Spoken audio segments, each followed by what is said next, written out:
Business, 10h, midi, l'émission 100% placement. Intégral placement, Cédric Decoeur. Allez, on est ensemble jusqu'à midi, bien évidemment, pour continuer à vivre au rythme de vos placements. Et d'abord, les marchés financiers. Thibaut François nous attend chez Fastea Capital. Bonjour Thibaut.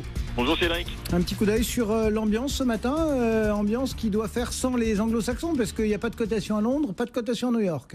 Ouais, effectivement, pas beaucoup de volume parce qu'effectivement il y a personne sur les États-Unis et sur Londres.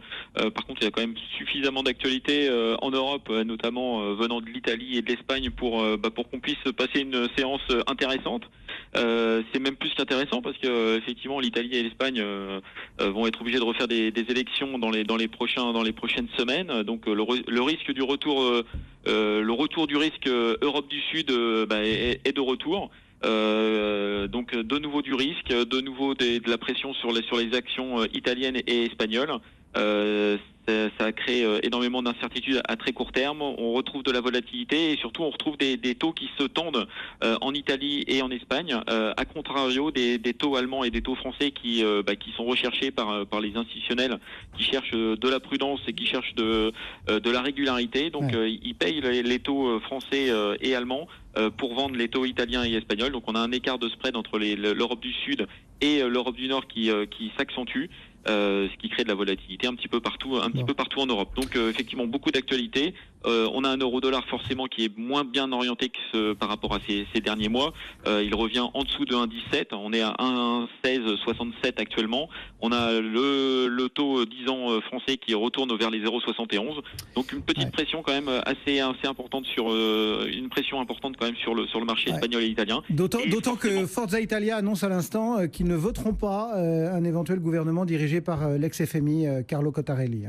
En plus, donc à court terme quand même, ça crée une certaine incertitude.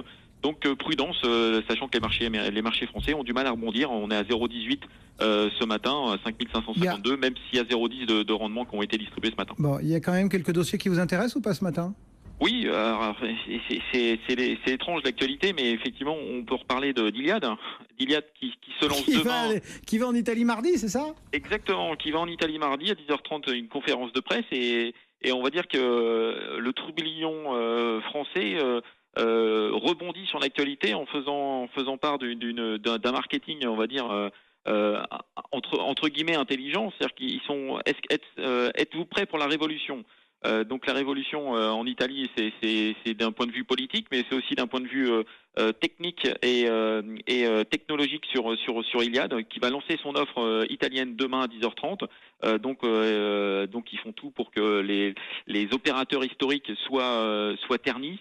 Il parle de déception sur les prix. Il parle de transparence, absolument aucune transparence sur les prix en Italie. Et donc ils veulent venir avec une offre packagée. Donc le marché réagit plutôt bien. Iliad gagne 2%, rebondit enfin après déjà une belle semaine la semaine dernière. 147,50 ce matin. 147,50 exactement. Donc c'est une belle semaine la semaine dernière. Ça commence bien cette semaine.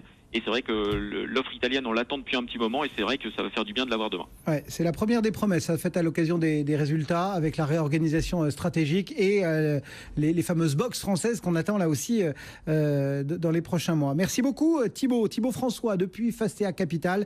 Le CAC à 5552 points qui grignote 0,18% dans le reste de l'actualité. Outre les